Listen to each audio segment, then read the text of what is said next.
What's up, guys? It's Destiny. So last week we talked about my overdose and the diagnosis. This one's gonna jump around a little this episode because I'm gonna talk about some things that happened before the overdose and then things that happened after the overdose. So before the overdose, I was diagnosed with DID, right? Well, not diagnosed. My counselor just said I have traits of it. So I created my own personas, if you would call it that. So there's Destiny, who's me. That's just me, like normal me, who I am now.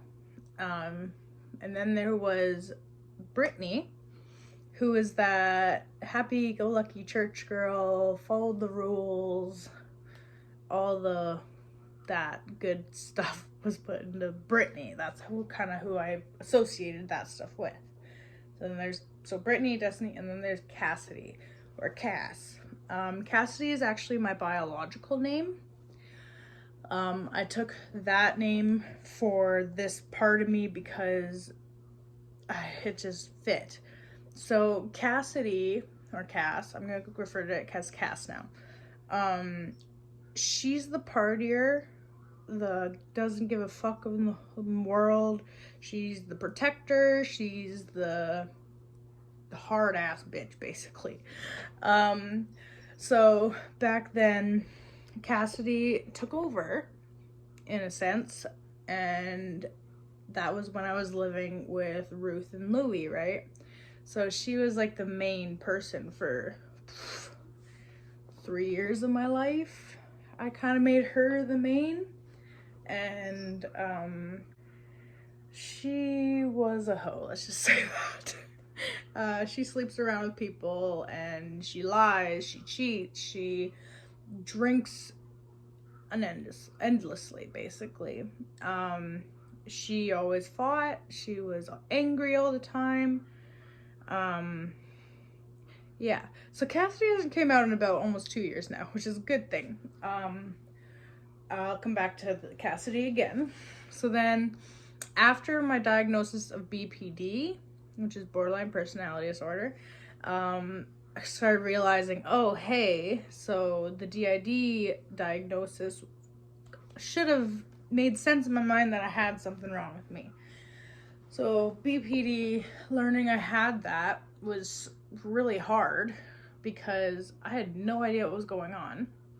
And anyway, so for my overdose, my mom called my counselor afterwards so I could go see her again.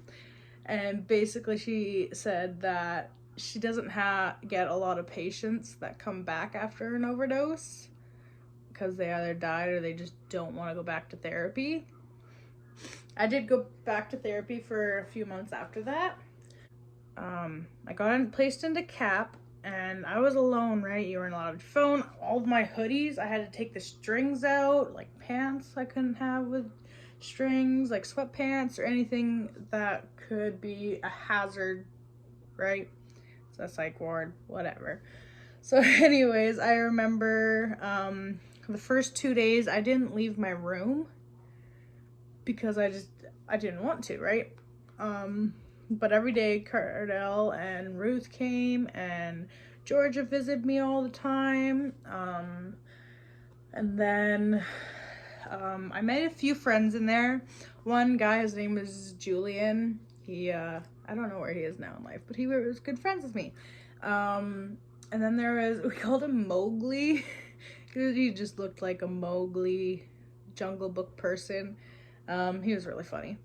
And then like maybe the 3 days before I got out, my friends, Cardell, Drake, and Timothy came to see me, but they put some weed in a cigarette and brought it to me so I could get high, and we smoked that in the CAP out in the courtyard, and we got caught. So I was banned from having friends come see me, only family could. And as they were getting kicked out, my grandparents were there to see me. So I was high as all heck, trying to talk to my grandparents, trying to act normal, right? Anyways, so after I got released, my aunt, who lives in McGregor, offered to my parents that I could go out there for a week and kind of just get away from Brandon, kind of focus on myself and everything. And so I spent a week out in McGregor. During that week, I got a text from my biological sister saying that our mom has signed a DNR because she's not doing well. So I was very frantic trying to get back to Brandon. There was a family gathering on the Sunday, so I had to wait. She texted me on like Thursday, so I had to wait till the Sunday to get back to Brandon. When I got back to Brandon, I went and saw her, and she was sick and everything, and I prayed over her, and I'm like, come on, don't sign a DNR. Like, you got me now, right? You found me. I found you. So she went back to dialysis. Like, she quit going to dialysis, so she went right back to dialysis. So then I spent a week in Brandon, right? Well, I'm still in Brandon. But I went back to Brandon, and that week I just hung out with Cardell and Ruth. I've missed a part. In Cap, my friend Georgia went and grabbed my bio mom from the hospital, brought her down to see me. And yeah, the last words, what she told me were, what I didn't know was her last words to me. As Georgia was pushing her away, she looked at me and, well, she's blind, but she looked at me and she goes, "I'm very disappointed in you." And Georgia wheeled her off. Fast forward to after the week in Brandon, it was a Wednesday. I remember this because I was at Master's Mom's, the group I babysat for, and my bio sister called me crying, and I'm like, "What's going on?" And she goes, "Oh wait, what am I missing a whole bunch?" The week I was in Brandon, she got moved to palliative care because she just gave up. And when I got there to see her, she didn't talk. She laid motionless, and we got our pastor to come and baptize her because that's what she wanted.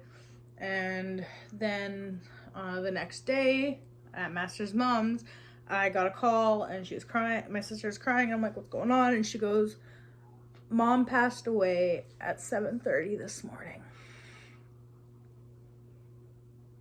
So that was such a hard day.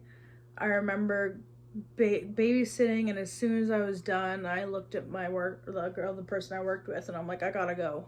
And they're like, and I told them what happened, so they're like, go. So I went to the hospital, and a whole bunch of family was there that I didn't know, I never met before, and they're all hugging my two biological sisters, and we're all crying. And I remember waiting for the funeral home people to come and take her body, and we waited, and as they were taking her away, one of my biological aunts that I didn't know about gave me a hug, and she's like, "You know what, I'm glad you're here." And after that, I was broken, and we had our funeral, and my bio dad came in for that, and I got to see him. I didn't get to do the one thing that I always wanted, was to have my bio parents in the same room. My bio dad's wife at the time basically said no, he can't go see my mom because stuff went on or something like that. And so I was never allowed to have my two biological parents in the same room at the same time. And that was really hard because I never got that. Closest I got to them being in the same room was at the funeral. After the funeral, I remember kissing her because the family was last to go out, and I remember kissing my mom on the head, and she was cold and frail, and it was just hard. And I remember walking out crying my eyes out And my family and Cardell were standing on the sidewalk waiting for me to come out. And I started walking towards them, and I pushed past Cardell and I hugged my big brother. After that, so that was April 18th, she passed away. April 25th, I think, was the funeral. After that, life went on, right? And then May Long came along, and I hadn't got my period yet. You can tell where this is going. I took a test, and it came back positive. I was pregnant. At the time, Cardell and me weren't talking because we were having another fight. Or I think that was our first fight, to be honest. And I went out to the cabin that weekend with my family, told them all I was pregnant. And that's where everything started. I was pregnant. Throughout the pregnancy, me and Cardell did break up a lot because of issues. And I did smoke weed during my pregnancy with Andrew. So Andrew was my firstborn.